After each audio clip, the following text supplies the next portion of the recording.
Our next presenter, I think it took the longest to get here because it will be Lyudmila L.Usoltseva, who represents the Far Eastern Federal University. It is Vladivostok, right? Well, actually, it's not that far from Japan.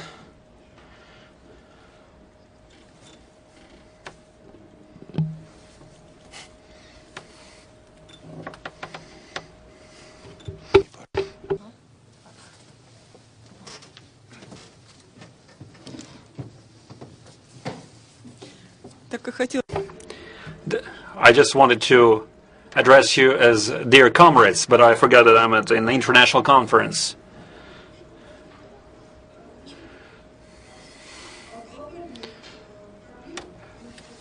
I would like to downgrade our sphere of interest from global problems to regional problems. We have 84 subjects of Russian Federation. You cannot hear me? Speak closer to the microphone. Yeah, much better. Closer still. Okay. In fact, my report or intervention is going to be made of two parts. Number one is the training and methodological work with our students at the Federal University, which can be subdivided into two subcomponents. First part is what was done at our technical university, and secondly, what we have plans to do at our Federal University. And the second part of my report is going to be dedicated to what we have done over the past few years with the GIS Association to develop the infrastructure of spatial data of Far Eastern district region of Russia in general. What is the main specifics? The integrated methods of monitoring open mining work.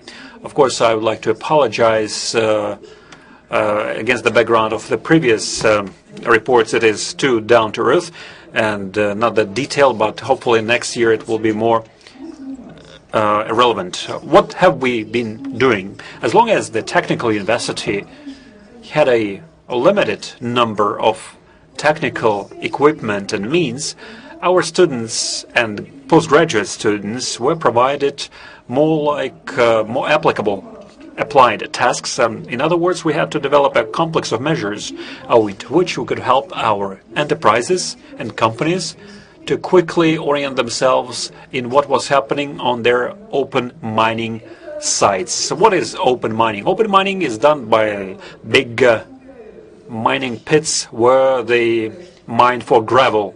As long as this for APEC summit, they prepared a lot of mines and used and explored the existing mines. I can tell you that they invested 673 billion Russian rubles of only federal money, including private and local budgets. The whole amount gravitates towards 800 billion Russian rubles, which is quite a number for our region. Development of road infrastructure required the appearance of those open mining pits, and the following and monitoring of them in mobile form was possible only by using, maybe in our case, archive data, not online, not in real time, but still satellite images.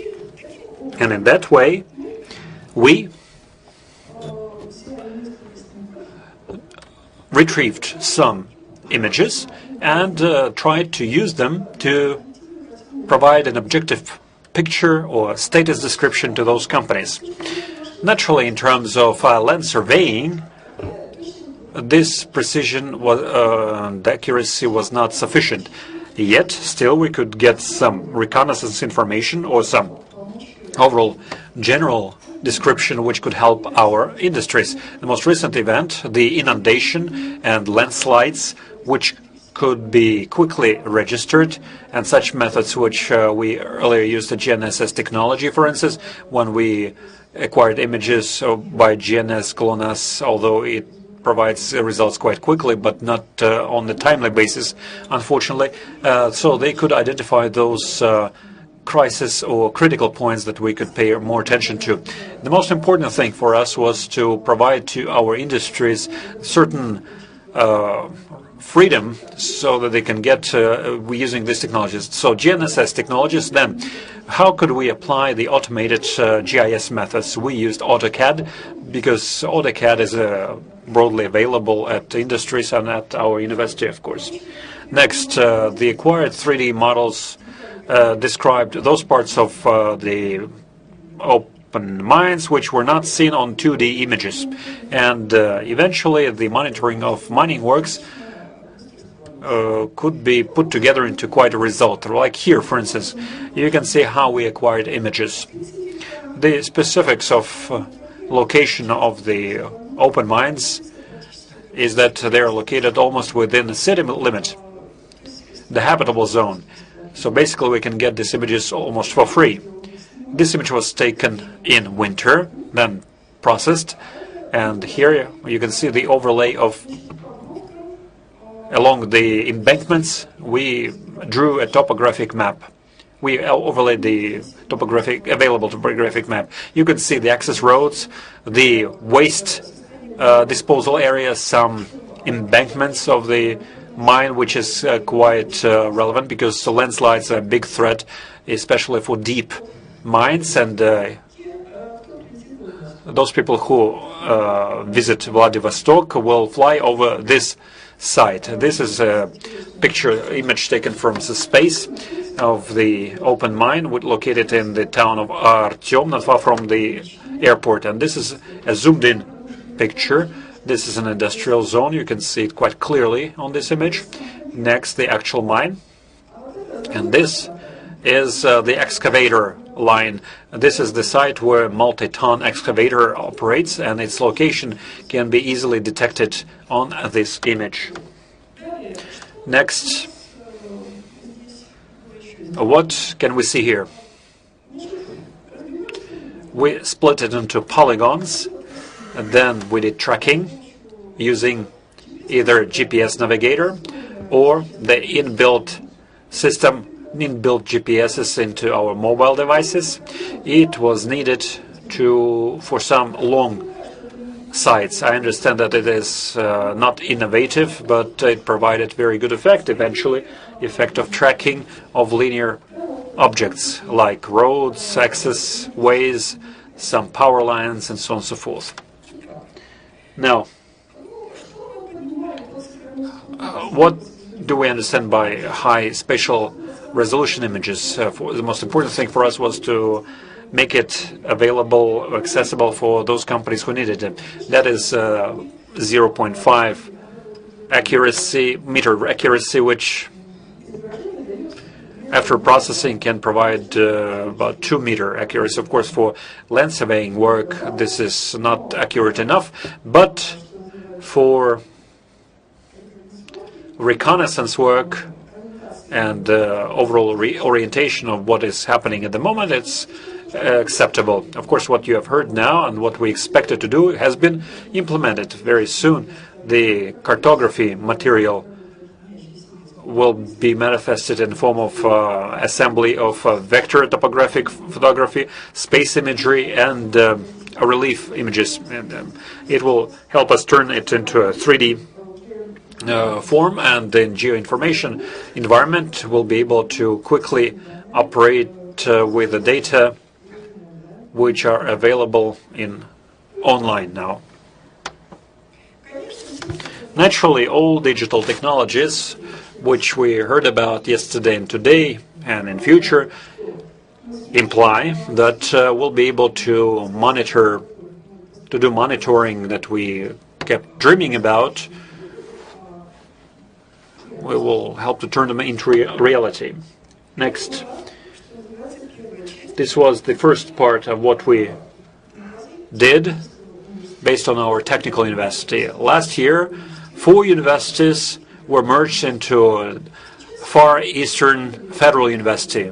Just this summer, about a week before this conference, we have completed our move to the island Ruski. That's where they have a huge university campus for 25,000 students. This is only first part, or rather, first part component of the bigger university. And now we're facing a challenge of retooling and re-equipping ourselves. What we used before was dating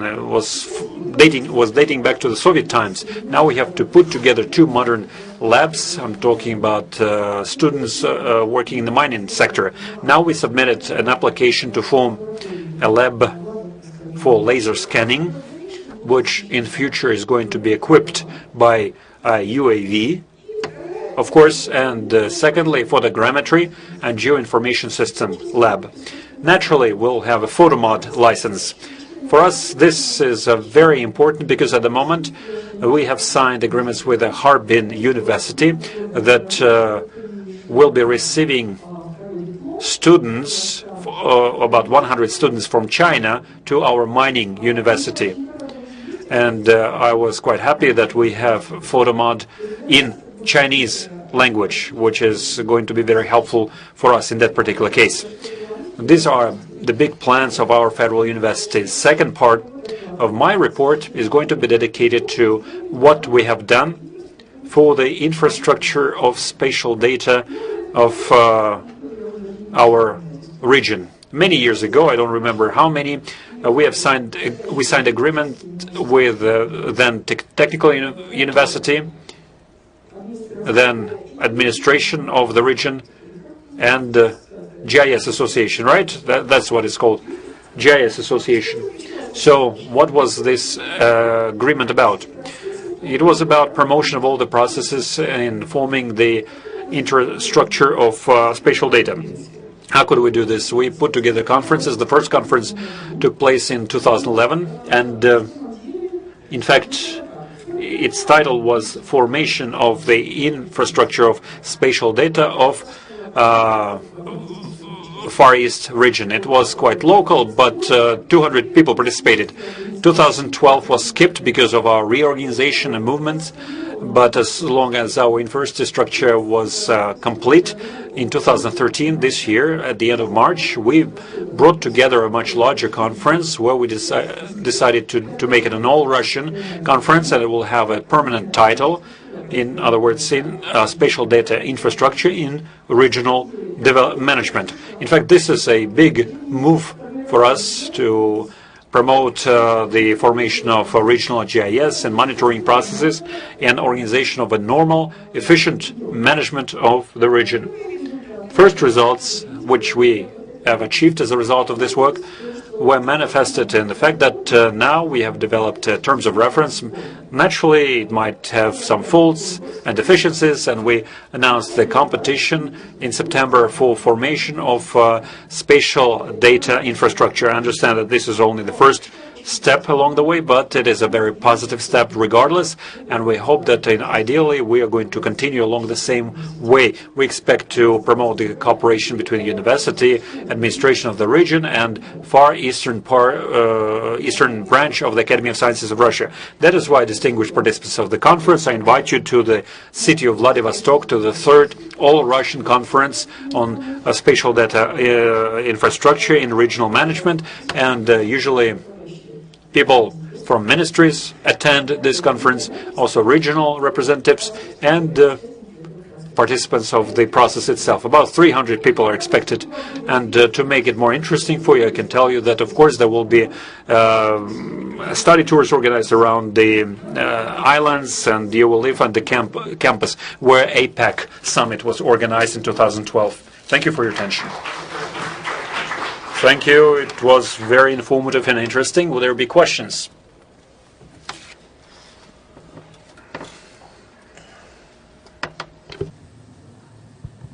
Hello, my name is Ilya Vorotin. I come from Scanex. It was a very interesting presentation. I have a number of questions about the first part where you showed your images of the open mines. It wasn't really clear what images you used, and what you said that as long as almost all mines were located within city limits, you said that you got it for free. What do you mean for free?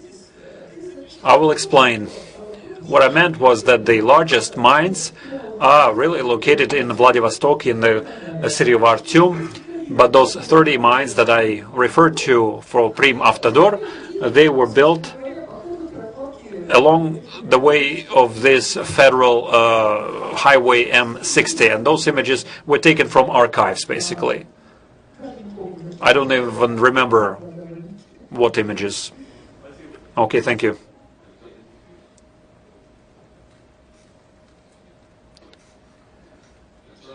Alexander Chikurin, Rakurs. You mentioned monitoring of open mines. Please tell us what was the precision in terms of percentage you needed to identify the size of mining operation. The thing is that here we have a number of different approaches. The monitoring that I mentioned before is more like a reconnaissance picture, situation description picture, but there is also land surveying work, and their precisions and accuracies are prescribed by the land surveyor instructions. That would be something like centimeter level. But this is absolute precision in the altitude and the height. But in terms of the volumes is an absolutely different direction of activity. Why do we want to get laser scanners? Because they will reduce these inaccuracies in detecting the volumes. Now it is about 10%, which is quite big. In laser scanning, you mean? No. I mean the real one, when you try to geometrically calculate it, when you put geometrical shapes and volumes into this. And a very good example, when this coal was shipped in ports. Can you imagine if we had an accuracy only plus minus 10%, which can amount to dozens and hundreds of thousands of tons? And how many tons are usually mined in a coal mine? Well, there could be different mines in size, big and small ones. We're not talking about coal mines now. We're talking about a gravel mine mostly. Usually open coal mining is not really practiced. Mostly it is done from underground. I know only the general description. It is 10 million per year for the whole Far Eastern region. Why I cannot give you more exact number? Because now most of those mines are closed down. The paradox is that the coal, which was originally mined for coking, is not really popular because of the presence of gas, because of no in-depth processing, and Japan and Vietnam are buying this coal for chemical processing, and we cannot do our coal chemical refining ourselves. Okay, thank you. Would there be more questions? Okay, then thank you again for a very interesting report. And now